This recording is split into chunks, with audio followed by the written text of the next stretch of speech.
There are many methods companies and investors might use to come up with a valuation. We're not going to go into the different methods of valuation. We can agree that it will always be in the investor's interest to negotiate the valuation down. Typically, investors are concerned about two things. The first is risk, and for this reason they will ask for a discount on your valuation. The second is your intellectual property, which they will tend to dismiss. Of course, a lower valuation will allow them to purchase a larger share of the company. This is where you want to point out that there are other perspectives on the value of your business. It is also critical that you present your assets and their value in a relatable way. Because unless your prospective investors are very active in your field or have been in touch with you for a while and know what you're engaged in, they will not easily understand what your IP is about. You want to make it easy for them to understand the value you bring into the market.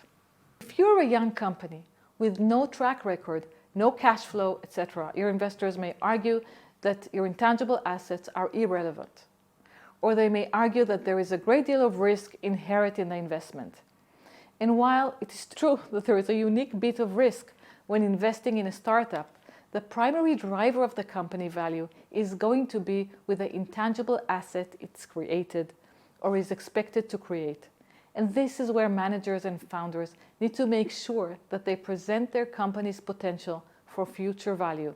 Precisely because of the risk involved for investors and because your intangible assets are the tools with which you can augment your value, it is your responsibility to provide the complete picture of your intangible assets. To conclude, every non-physical asset you develop which improves your ability to penetrate the market or provides you with some competitive advantage amounts to an intangible asset.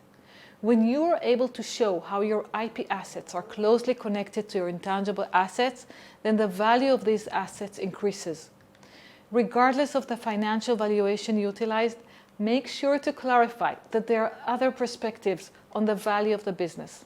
Balance every conversation with arbitrary valuations with the future value of your business generated from your intangible assets. Using your intangibles as the backbone of your patents and trade secrets is the only way to move the conversation about value out of the traditional valuation models and into the capabilities and future value of the company.